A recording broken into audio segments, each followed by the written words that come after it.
Shalom saudara yang dikasihi Tuhan Yesus Kristus. Selamat pagi, salam sejahtera untuk kita semuanya. Selamat datang kembali di Renungan Rohani pagi hari ini. Semoga saudara yang terkasih dalam keadaan sehat selalu, kiranya damai dan sukacita Roh Kudus melimpah di dalam hati dan pikiran saudara saat ini. Sebelum kita mulai renungan pagi ini, marilah kita bersama-sama berdoa. Tuhan Yesus, terima kasih sudah membangunkanku pagi hari ini.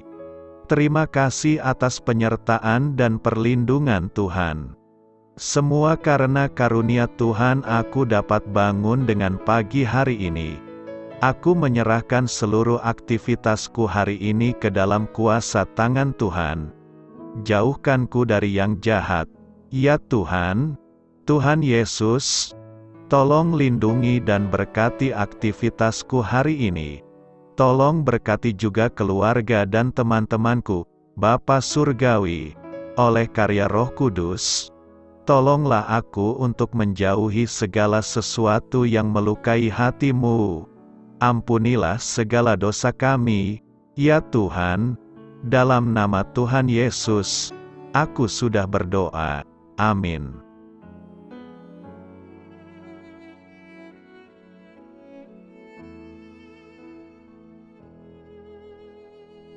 Sahabat Suara Sion, pembacaan ayat emas Alkitab renungan kita hari ini.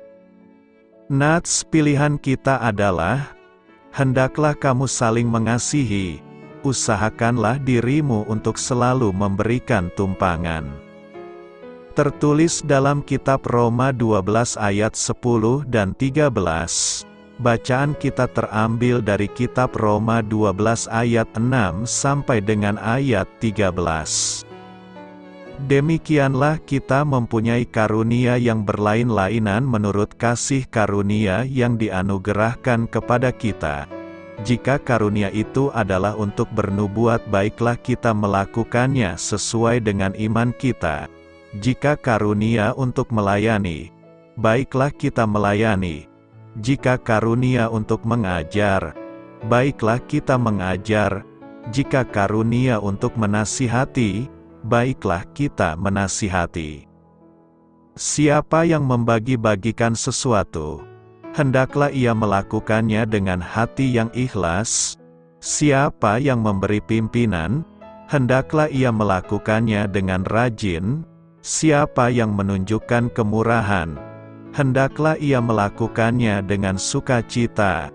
Hendaklah kasih itu jangan pura-pura.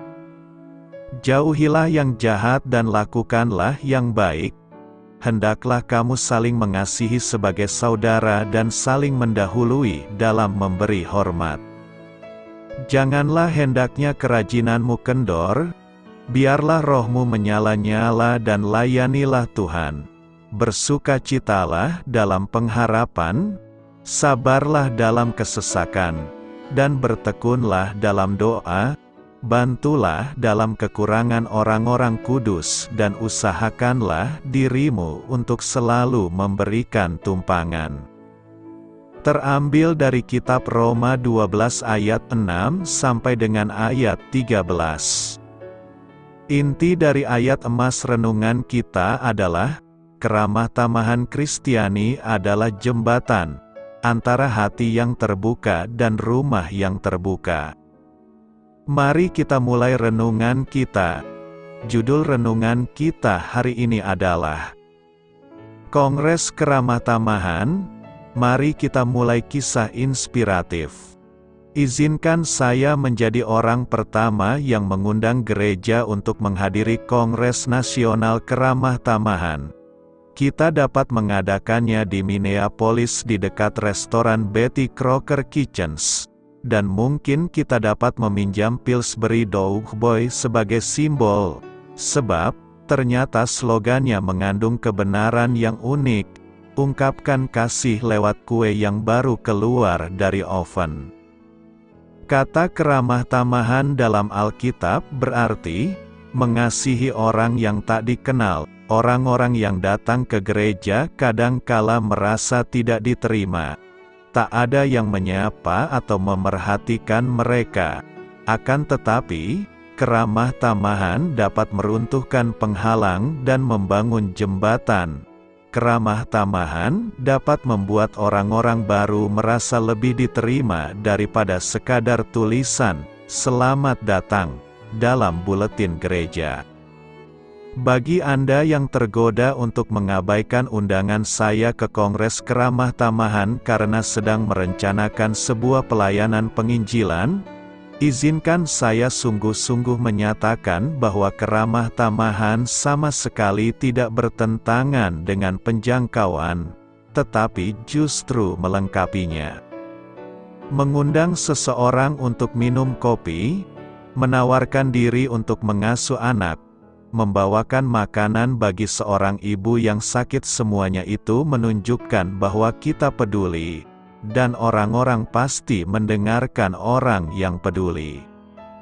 Setelah dipikir ulang, saya membatalkan undangan menghadiri Kongres Nasional Keramah Tamahan.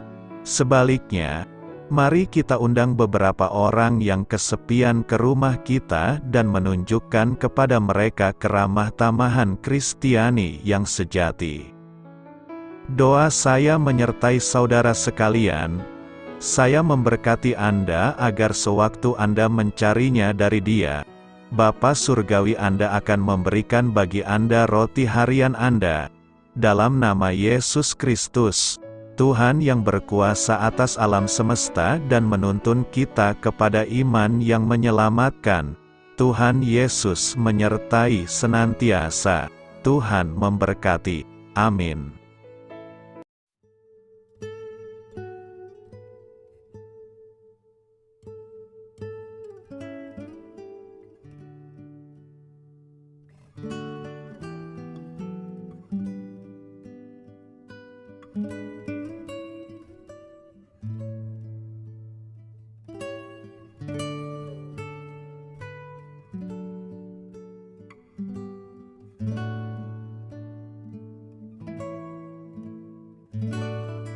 Marilah kita renungkan, sahabat pendengar, demikianlah renungan firman Tuhan di pagi hari ini.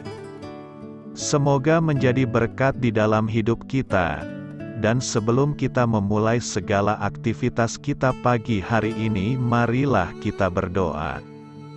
Selamat pagi Bapa, malam hari telah berganti pagi, kehidupan baru telah Engkau berikan kembali bagi kami. Bapa Surgawi, tolonglah aku menyadari kebutuhan orang lain, supaya aku dapat membagikan apa yang telah Engkau berikan kepadaku. Pada saat aku membutuhkan, berilah aku keyakinan bahwa Engkau akan mencukupkanku, melalui orang-orang yang mengasihi-Mu. Bukan karena kami pantas atau layak, namun karena kasih karunia-Mu, kami boleh ada, sebagaimana kami ada di pagi hari ini. Terima kasih Tuhan, atas kesempatan baru yang telah Tuhan berikan kepada kami, untuk bisa memperbaiki diri agar kami bisa lebih layak di hadapan-Mu. Hari ini kami serahkan semua perkara dan kesulitan yang akan kami lalui ke dalam tangan-Mu. Biarkanlah kami bisa memuliakan-Mu dalam segala aktivitas yang akan kami lakukan. Amin. Biarlah firman Tuhan menjadi pengingat untuk kita semua, bahwa tuntunan dari Roh Kudus akan selalu memberi jalan keluar bagi setiap permasalahan hidup kita, dan memberi kedamaian di hati kita. Sampai jumpa di renungan pagi rohani Suara Sion berikutnya. Kiranya Tuhan selalu memberkati saudara semua hari ini. Amin. Shalom.